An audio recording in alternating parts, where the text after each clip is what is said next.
My fiance forgot to end the call, and I overheard a heartbreaking conversation with his family that devastating conversation with his family that shattered everything I believed about our relationship just hours before our wedding. I am a 26-year-old woman who was supposed to get married last week, but instead, I packed my things and ran away the night before. This is the story of how my seemingly perfect life unraveled in one evening. I had been in a relationship with my fiancé, a 26-year-old man, for 3 years. We got engaged 6 months ago, and we also have 2 beautiful boys together, twin toddlers who are just 1 year old. To be completely honest, our kids were unplanned. My boyfriend didn't want me to have them when I first found out I was pregnant. In fact, he was strongly against it, and it almost drove us apart. I remember that time vividly. He wanted me to terminate the pregnancy, and I stood my ground. I told him flat out that I was keeping the babies, with or without him. I even gave him the option to leave and assured him I wouldn't demand child support. I had faith in myself. I believed I was capable of raising my children alone. I have always had a strong maternal instinct, and to me, the timing felt right. Maybe it wasn't ideal, but I was ready to be a mother. When I told him all this, he asked for time to think. I made it clear that my decision was final, and if he couldn't accept it, I would walk away. Eventually, he came around. At least, that's what I thought. He apologized, promised to support me, and stayed by my side throughout the pregnancy. He even became the supportive partner I needed. He helped me through my cravings, comforted me during the difficult moments, and was there for every doctor's appointment. By the time our boys were born, he seemed like a different person, a proud father who was happy to have a family. When we found out we were having twins, it was overwhelming. I'll admit, I don't think I could have handled it all by myself, so I was grateful he chose to stay. He was a good dad, he changed diapers, rocked the boys to sleep, and even took turns waking up at night to soothe them. 6 months after our sons were born, he proposed to me. I said yes, partly because I had forgiven him for how things started, and partly because I believed we had both grown as people. We had been through so much together already. After 3 years of dating, a pregnancy, and the arrival of our twins, marriage felt like the natural next step. The months leading up to the wedding were a whirlwind of planning, excitement, and joy. My parents adored him and were over the moon about the wedding. They had always seen him as the perfect son-in-law, a hardworking, reliable man who had stepped up when it mattered most. I thought so too. He had become everything I hoped for in a partner, and I was genuinely happy. But the night before the wedding changed everything. We decided to spend the night apart, as is customary for some couples. I stayed at our home while he stayed at his parents' house just a few blocks away. That evening, he called me. He told me he loved me, that he couldn't wait to marry me, and that he was excited to start the rest of our lives together. His words made me emotional, and we shared a sweet moment on the phone. After saying our goodbyes, I waited for him to hang up, but he didn't. At first, I thought it was just a mistake. He has this habit of not pressing the screen hard enough to end calls, so I stayed on the line for a moment. That's when I heard his father's voice in the background asking if he had just been talking to me. Curiosity got the better of me, so I stayed quiet and listened. What followed was a conversation that still echoes in my mind, even now. His father asked him if he still felt the same way he had 2 days ago. My fiancé hesitated before answering, but when he did, his voice sounded heavy with regret. He said, "Yes."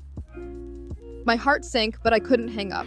His mother joined the conversation next, urging him to go through with the wedding regardless of how he felt. She said he needed to grow up and be responsible now that he was a father. She even called it bad enough that we had children out of wedlock, but getting married would at least make it right. Then his father spoke again. "We can't force you to marry someone you don't love," he said. "But if you don't, you're out of the will."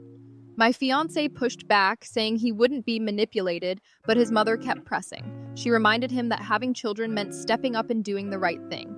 "If you were ready to have kids," she said, "you're ready to get married." I don't know what hurt more, the fact that he admitted he didn't love me, or the fact that he was only marrying me because of external pressure. I stayed on the line long enough to hear him sigh and say, "Fine, I'll do it." So here's what happened. His mother said it, and his dad agreed. They were both on the same page, pressuring him into something he clearly wasn't ready for. My ex, on the other hand, was sitting there acting like a victim.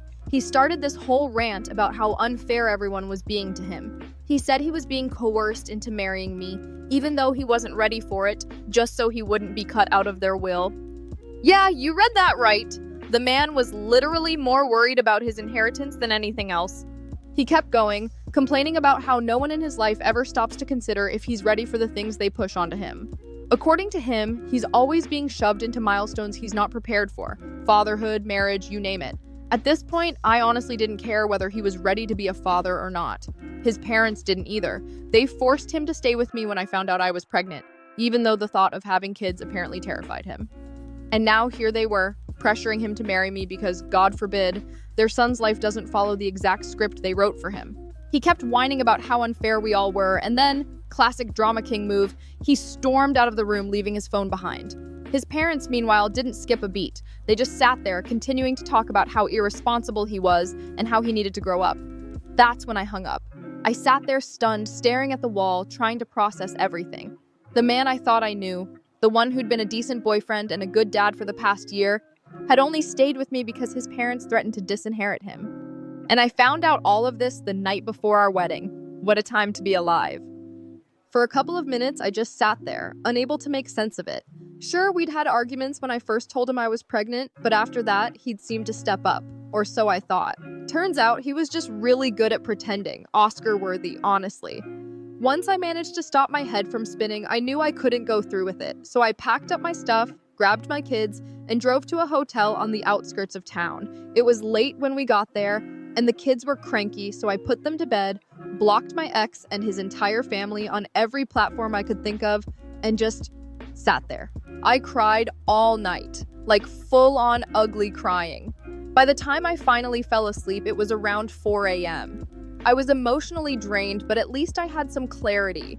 The wedding venue and everything else had been paid for by his parents, and since they were loaded, I didn't feel bad about the money that was going to waste. It was their idea, after all. Let them deal with the fallout. Before I went to sleep, I texted all my friends and family, letting them know the wedding was off. I didn't go into details, just told them I'd explain later.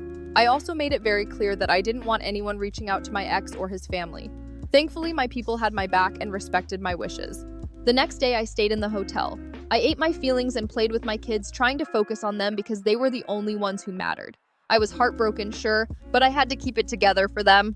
The day after that, I decided to go back home to grab my stuff and move out. I dropped the kids off at my parents' place first, then headed to the house. When I got there, my ex was waiting for me. He looked like he hadn't slept, his face all pale and panicky. He started asking where I'd been, saying he was worried sick. Then, without even letting me respond, he launched into a tirade about how humiliated he and his family were. Apparently, they'd waited for hours at the wedding venue, expecting me to show up. He said I owed them all an explanation and a public apology. Cold feet, according to him, was not an excuse to humiliate his family like that. I didn't bother arguing. I just told him I'd overheard his conversation with his parents. For a moment, he looked confused, then it clicked and he had the decency to look ashamed.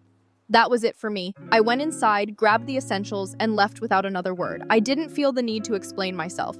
He'd done what he thought was right, and now I was doing what I thought was right. I wasn't interested in being his wife anymore. I just wanted to focus on being a good mother. That was a week ago. I thought it was over, but today he showed up at my parents' house begging to talk to me. My parents, who now know everything, didn't want to let him in, but I agreed to talk to him one last time. We stayed outside so we wouldn't wake the kids. He apologized for everything, said he really does love me and the kids, and that he wants to be a part of our lives. He claimed he wants to work things out without his parents interfering. I told him I'd think about it. Honestly, I don't know if I can trust him again. I want my kids to have a relationship with their dad, but for now, I need a break. This week has been insane, and I need time to figure out what's best for me and my kids. So, yeah, that's where I'm at. What would you do? Update 1. I know it has been a while since I last updated you, but life has been absolutely chaotic lately. Between managing work, taking care of the kids, and navigating the massive undertaking of moving out, I just have not had the time or mental energy to sit down and write this. But I finally carved out a moment, and I want to say that the support I have received has been nothing short of overwhelming. I genuinely cannot thank you all enough for the love, kindness, and advice that so many of you have shared. It has meant the world to me, and I truly appreciate every word of encouragement. To get straight to it, yes, I have spoken to a lawyer about the custody arrangements. I have decided to pursue full custody of my kids because after much reflection, I know now that I cannot get back together with my ex. That chapter of my life is closed. However, I want to address something. After my last post, I started getting hateful messages from a few people accusing me of being selfish or a bad mother for even considering reconciliation. Honestly, those comments were so out of line. I am a mother, yes, but I am also a human being with emotions and vulnerabilities. Only a week had passed since that fateful phone call when I was still reeling from the emotional weight of a 3-year relationship. 3 years, for the love of God. Of course, I had not fully moved on yet. I was hurting, and I let my emotions get the better of me when I briefly considered giving him another chance. But here is where I stand now. I am feeling much more grounded and stable. I have had time to reflect and realize that my priority needs to be myself and my kids. There is no going back for me. No matter how much I loved him in the past or how emotional I felt at the time, I have to do what is best for my children and me. That means moving forward without him. The hateful comments were unnecessary and cruel, but I suppose that is just the nature of the internet. People feel entitled to judge without knowing the full story. I should have expected it, but it still stings. Anyway, as I mentioned, I started looking for a lawyer 2 days after calling off the wedding. It took me some time to find someone I felt comfortable with and could trust completely. My ex and I had never discussed custody arrangements before because, honestly, neither of us ever imagined we would end up here.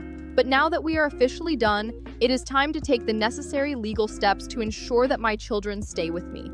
I do not believe my ex would even try to take them away, but I cannot say the same about his parents. They are very traditional and have a rigid conservative mindset about family and custody.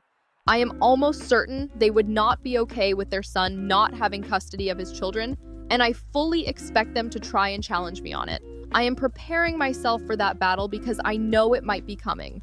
As for my ex, the last time we spoke was 3 days ago, and since then, there has been no contact. That silence speaks volumes. It confirms what I already suspected. No matter what he says about wanting to make things work, his actions show that he is not ready to change or be the partner I need.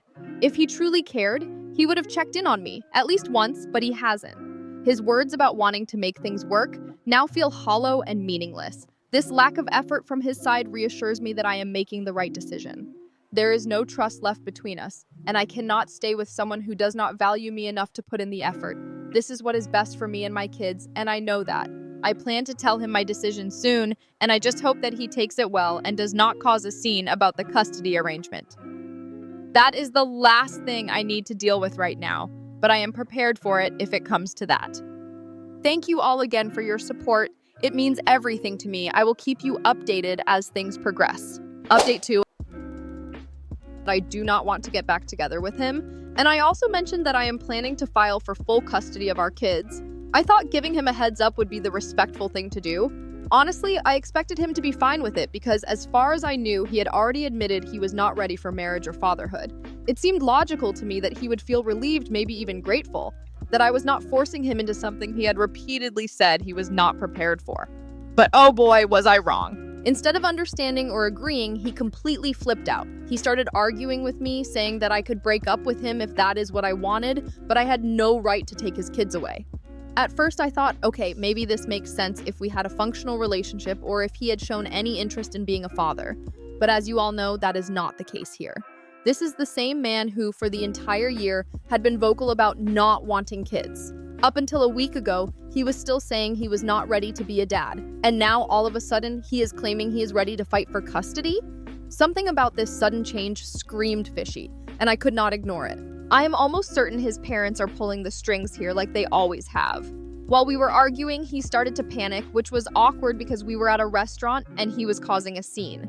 People were staring and I felt humiliated, but I tried to keep my cool and calm him down. After a while, he stopped shouting and I tried to have a rational conversation with him. At this point, I cannot afford to get dragged into a messy custody battle. I do not have the financial means, let alone the emotional bandwidth, to fight it out in court. Meanwhile, his parents could easily afford the best lawyers money can buy, and even if I had the moral high ground, they could still drag this out for years. So my best bet was to reason with him and hope he would back down. I reminded him of his own words, that he was not ready to be a father. I explained that my plan was the best solution for everyone involved. I would take care of the kids, something I genuinely wanted, and he would be free to live his life the way he wanted, unburdened by the responsibilities of fatherhood. I even thought I was doing him a favor. But then he hit me with, I changed my mind, and now I am ready to be a father. Excuse me, what?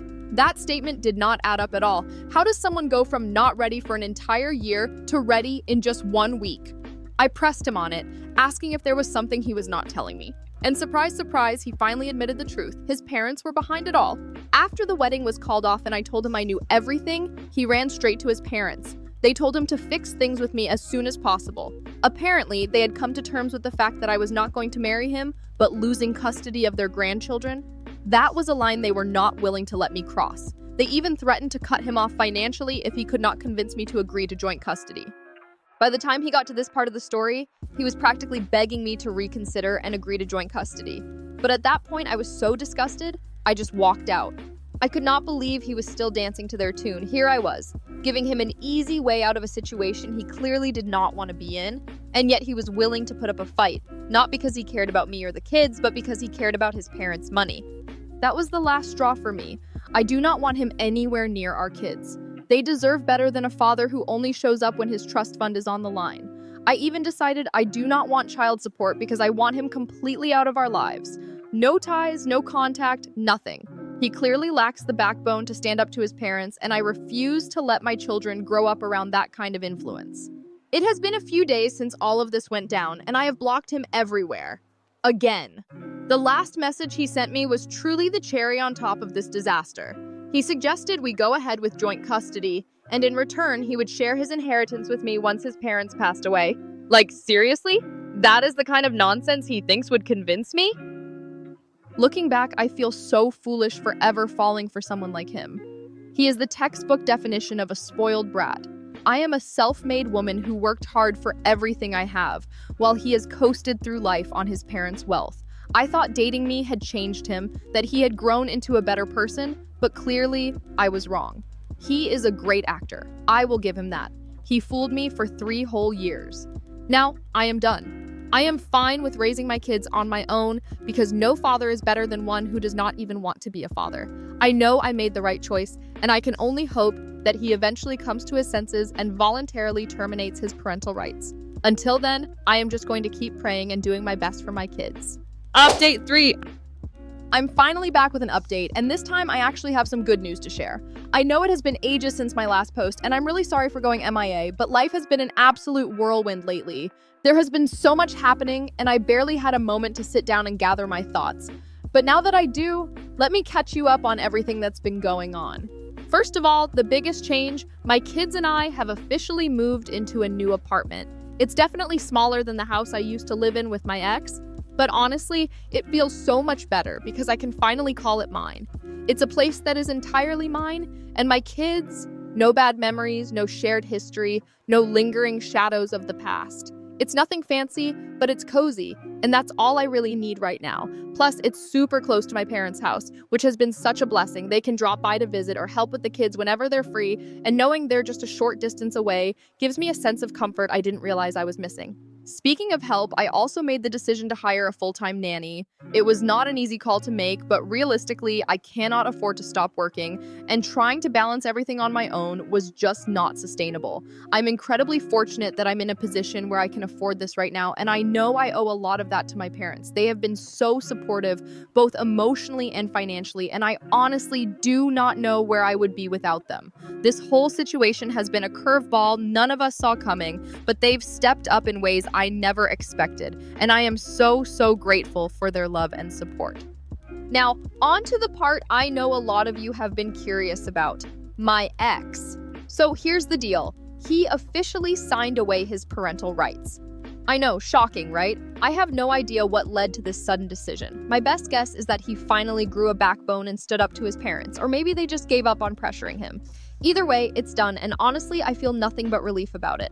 One of my friends mentioned that he's moved out of the house he used to live in, which kind of confirms my theory that he's trying to distance himself from his parents' influence. A few days ago, he reached out to me again. He apologized, again, and said he wanted to give me money as compensation. Look, I know what some of you are probably thinking.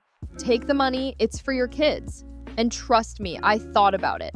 But in the end, I just couldn't.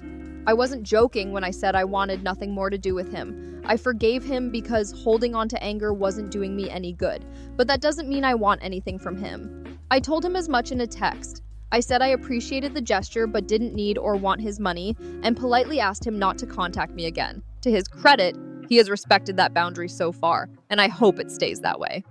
Right now, my focus is entirely on my kids and building the best life I can for them. I don't have the energy to dwell on the past or feel bitter about what happened.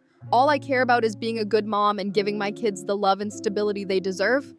That's it. It's not always easy, but it's worth it. So, yeah, that's where things stand for now. Life is far from perfect, but for the first time in a long time, I feel like I'm moving in the right direction. Thank you to everyone who has supported me through this journey. It means more to me than I can put into words. I'll try to keep you posted, but for now, just know that we're doing okay.